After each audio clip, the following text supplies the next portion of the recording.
আমি আজকে এমন একটা জিনিস আপনাদের সঙ্গে শেয়ার করব কম সময়ের মধ্যে কি করে তাড়াতাড়ি করে বানানো যায়, আর এই স্পেশাল ঈদ উপলক্ষে।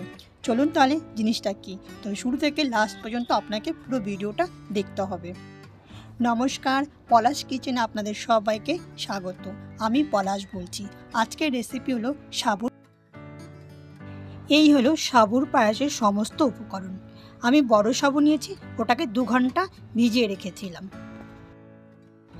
দুধ, কাস্টার্ড পাউডার, চিনি, ঘি, ছোট এলাচি, কিশমিশ, কাজু বাদাম, তেজপাতা, আর এখানে মিক্স করা ফ্রুটগুলো আছে শুকনো। প্রথমে আমাকে কিশমিশ, কাজু বাদাম, সাবুটাকে হালকা করে ভাজতে হবে। গ্যাস অন করে ফ্রাই প্যানটা বসিয়ে নিয়েছি। ফ্রাই প্যান গরম হয়ে গেছে, এখানে আমি 1 চামচ ঘি দেবো, কারণ আমার সাবু কোয়ান্টিটি কম। আপনারা আপনাদের কোয়ান্টিটি হিসাবে ঘি ব্যবহার করবেন। তো ঘি গরম হয়ে গেছে, কাজু বাদামগুলো দিয়ে দেবো, আর হালকা করে একটু নেড়ে চেড়ে নেব। কাজু বাদাম আর কিশমিশ 2 থেকে 3 মিনিট হালকা করে ভেজে নেব। এখানে আমার সাবুর কোয়ান্টিটি কম আছে, তাই অল্প ঘি দিয়েছি, আপনারা আপনাদের হিসাব মতো বানিয়ে নেবেন। এবার ভেজানো সাবুটা দিয়ে দেবো। দেওয়ার পরে 2 থেকে 3 মিনিট যাতে হালকা করে ভেজে একটা প্লেটে তুলে নেব। ভাজা হয়ে গেছে, গ্যাস বন্ধ করে এবার একটা প্লেটে ঢেলে নেব।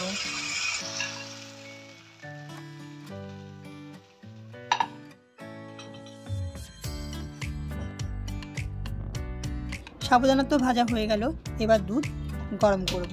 তো গ্যাসটা অন করে আমি এখানে 500 গ্রাম দুধ নিয়েছিলাম, কিন্তু অতটা দুধ লাগবে না, তাই আমি অর্ধেক দুধটা ঢেলে নিলাম। এবার দেব দুধের মধ্যে ছোট এলাচ আর তেজপাতা। গ্যাসের ফ্লেমটা মিডিয়াম করে দেব। যখন তেজপাতা আর এলাচির গন্ধটা বেরিয়ে আসবে, তখন আমি ভাজা সাবু, কিশমিশ, কাজুগুলো দিয়ে দেবো। তো এখানে দুধ থেকে গন্ধ বেরিয়ে গেছে তেজপাতা আর এলাচি। এবার ভাজা সাবুগুলো দিয়ে দেব, একটু নাড়িয়ে দেব, আর এটাকে হতে সময় দেব 7 থেকে 8 মিনিট। এবার আমি চিনিটা দিয়ে দেব। চিনিটা আপনারা আপনাদের পছন্দ মতো দেবেন, কারণ আপনি কতটা মিষ্টি ভালোবাসেন সেই হিসাবে দেবেন। তো আমি এখানে মিষ্টি খুব কম ভালোবাসি, তাই কম চিনি দিয়েছি। আচ্ছা, এটা আমার হতে থাকুক, ততক্ষণে আমি কাস্টার্ড পাউডারটা গুলে নিই দুধের মধ্যে। এখানে আমি 2 চামচ কাস্টার্ড পাউডার নিয়েছি। কাস্টার্ড পাউডারটা আমি দুধ দিয়ে গুলবো। দুধটা হালকা গুনগুনে গরম, সেই দুধ দিয়ে গুলবো। ভালো করে গুলে নেব। আপনি চাইলে ঠান্ডা দুধ দিয়ে গুলে নিতে পারেন। গরম দুধে একদম না, গুললে এটা শক্ত দানা হয়ে যাবে। তো কাস্টার্ড পাউডার এখানে আমার গোলা হয়ে গেছে। 5 থেকে 6 মিনিট হয়ে গেছে। এবার কাস্টার্ড পাউডারটা ঢেলে দেবো, আর 2 থেকে 3 মিনিট এটাকে হতে সময় দেব। এই দেখুন, কাস্টার্ড পাউডার ঢালার পর কালারটা কি সুন্দর চেঞ্জ হয়ে গেল না? মনে হলো না আমি কেশরি দিয়েছি, না কাস্টার্ড পাউডারটা দিয়েছি। কাস্টার্ড পাউডারটা দেওয়াতেই সাবুর পায়েসের টেস্টটাও বদলে গেছে, আর কালারটা এত সুন্দর হচ্ছে কি বলবো। এবার আমি একটা পাত্রে ঢেলে নেব।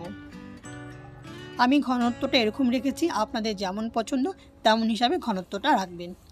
এবার এটাকে ঠান্ডা হতে সময় দেব, আর উপর থেকে শুকনো ড্রাই ফ্রুট দিয়ে দেব। যখন ঠান্ডা হয়ে যাবে ফ্রিজে রেখে দেবো, যখন খাবো তখন বার করে নেব। তো রেডি হয়ে গেল আমার সাবুর পায়েস। আজকের ভিডিওটা যদি আপনাদের ভালো লাগে, তাহলে প্লিজ আমার চ্যানেলটা লাইক, শেয়ার, সাবস্ক্রাইব করবেন। আবার আপনাদের সঙ্গে দেখা হবে নতুন একটা ভিডিওতে, নতুন একটা রেসিপি নিয়ে। পুরো ভিডিও দেখার জন্য আপনাদের অসংখ্য ধন্যবাদ। ওকে ফ্রেন্ড, টাটা।